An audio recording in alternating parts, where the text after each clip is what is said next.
હવે વાક્ય 103. બાઈ રાજપત્ની હો કે દીન જન પત્ની હો, પરંતુ મને તેની કંઈ દરકાર નથી. મર્યાદાથી વર્તતી મેં તો શું, પણ પવિત્ર જ્ઞાનીઓએ પ્રશંસી છે. કૃપાલદેવ કહે, હે બાઈ, તું ભલે ને રાજાની રાણી હો, રાજપત્ની હો, કે દીન જન પત્ની હો, કે ગરીબની સ્ત્રી હો, પરંતુ મને તેની કંઈ દરકાર નથી. તું આત્મા છું, ગમે તેની સ્ત્રી હો, પણ મર્યાદાથી વર્તતી મેં તો શું, પણ પવિત્ર જ્ઞાનીઓએ પ્રશંસી છે. કે હું શું પ્રશંસા કરું? પવિત્ર જ્ઞાની પુરુષોએ એ ગુણવાન બાઈની પ્રશંસા કરી છે. વિવેચનમાં કહે છે, નાની પુરુષોની દ્રષ્ટિ ક્યાં હોય છે તે જણાવ્યું છે. નાની પુરુષોની દ્રષ્ટિ ક્યાં હોય તે જણાવ્યું. લૌકિક દ્રષ્ટિમાં જીવોને મોટો અમલદાર હોય કે રાજાની રાણી હોય તેનું મહાત્મ્ય લાગે કે ઓ આ તો મંત્રી છે, કે આ તો રાજા છે, કે આ તો રાજાની રાણી છે. એમ લોકોના મનમાં એનું મહાત્મ્ય હોય, કે જ્ઞાનીને ના હોય. જ્ઞાનીને તો જ્યાં ગુણ જોઈએ, ગુણવાન પ્રત્યે એનું મહાત્મ્ય હોય. જેમ પ્રભુ શ્રી પ્રત્યે એમને ઘણા ગુણો જણાયા, ત્યારે 875માં પત્રમાં પરમ કૃપાળુ મુનિ વર્યના ચરણ કમલમાં પરમ ભક્તિથી સવિનય નમસ્કાર પ્રાપ્ત થાય. એ તો ગુણ હોય ત્યાં નમી પડે. ગુણો પ્રત્યે મહાપુરુષોને આકર્ષણ હોય છે. કંઈ એ તો બધામાં સર્વ આત્મામાં સમદ્રષ્ટિ દો, આ વચનને હૃદય લખો. એમને તો બધા પ્રત્યે સમભાવ છે, સમદ્રષ્ટિ છે. કોઈ સ્ત્રી છે ને પુરુષ છે ને એવો કંઈ ભાવ નથી. કે વાણીઓ કે બ્રાહ્મણ, ગરીબ કે ધનવાન, એ જ્ઞાનીઓની દ્રષ્ટિમાં હોતું જ નથી. ગુણીજનો કો દેખ હૃદય મેં मेरे प्रेम उमड़ आवे, बने जहाँ तक उनकी सेवा करके यह मन सुख पावे. गुणीजनों को देख हृदय में मेरे प्रेम उमड़ आवे, बने जहाँ तक उनकी सेवा करके यह मन सुख पावे. જ્ઞાનીઓને મન તો એવું હોય જ્યાં ગુણ હોય ત્યાં નમી પડે. બસ એમની સેવા, કૃપાલ કે ભોજા ભગત કણબી જેવાની એમને સેવા મળે તો પણ એમને ભલું લાગે છે, તો બહુ સારું. એ નથી જોતા કે કણબી ને કોળી એની સેવા શું કરવાની. જાતિ નથી જોતા.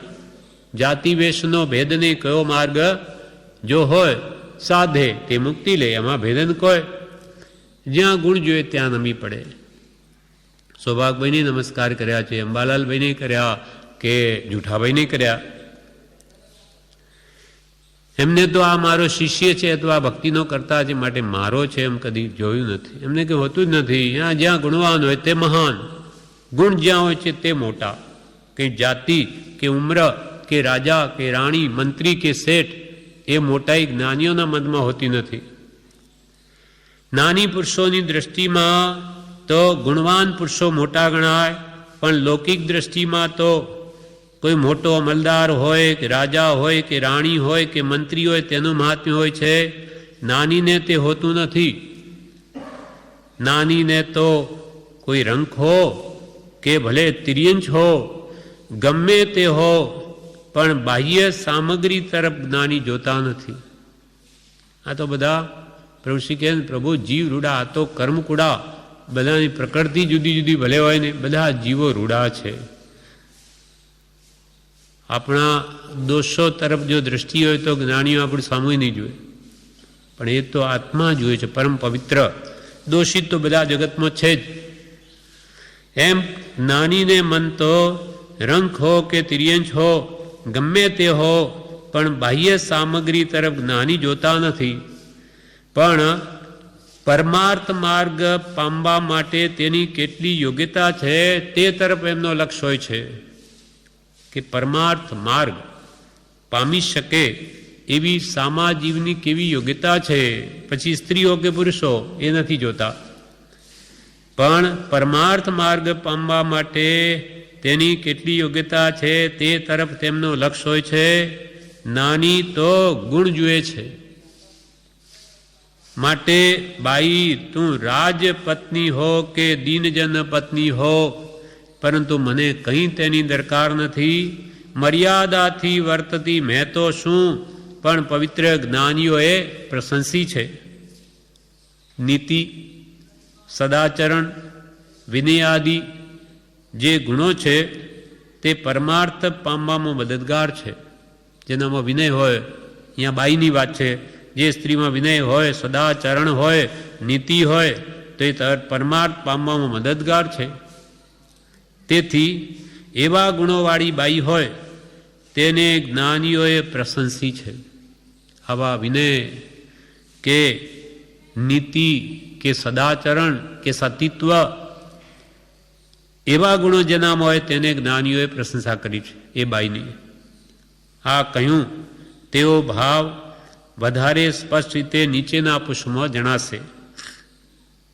એટલે કે આવા નીતિ, સદાચાર, વિનય આદિ ગુણોવાળી, જેમ કે પૂર્વે એવી કઈ સતીઓ થઈ ગઈ, અનેક સતી સીતાજી, જેને જંગલમાં રામે મોકલાવી દીધી લોકાપવાદથી, તો પણ પોતે શું કહ્યું સેનાપતિને જંગલમાં કે મને રામને એમ કહેજો કે મને ભલે જંગલમાં મૂકી, પણ મને જેમ મૂકી છે ને તેમ ધર્મને કદી મૂકી દેતા નહીં.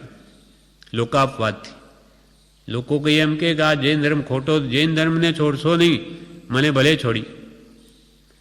એમ સતીઓ એ સત જુએ છે. એનો લક્ષ્ય આત્મા પ્રત્યે હોય, કર્મ પ્રત્યે હોય, જે થાય તે યોગ્ય જ માને. સતી અંજના થઈ ગઈ, સતી દમયંતી થઈ ગઈ, સતી સાવિત્રી કે મદન રેખા, એવી અનેક સતીઓના દ્રષ્ટાંતો છે કે જેમાં અનેક ગુણો છે. એ ગુણો પ્રશંસાને લાયક છે. આ સ્ત્રી, પુરુષ કે વૃદ્ધ કે યુવાન કે બાળક એ નથી. ગુણા પૂજા સ્થાનમ ગુણીસુ ન ચ લિંગ ન ચ વય. પૂજાનું સ્થાન તો ગુણ છે, એનો લિંગ કે ભાઈ સ્ત્રીલિંગ છે કે પુલ્લિંગ છે કે એ નથી, કે વય કે ભાઈ આ તો બાળક છે, આ શું એને પૂછું, અથવા આ તો યુવાન છે કે આ વૃદ્ધ છે, એ નથી જોવાતું. જ્યાં ગુણ છે ત્યાં નમી પડે, તે પૂજવા લાયક છે. 8 વર્ષનો બાળક વજ્રકુમાર, તેને આચાર્ય બનાવ્યા, એના લાયક હતા. એટલે ગુણા પૂજા સ્થાનમ ગુણીશુ, ગુણીના પૂજાનું સ્થાન શું, એના ગુણ. ન ચ લિંગ ન ચ વય. આ પ્રમાણે આપણે 103 વાક્ય વાંચ્યા. વિશેષ આપણે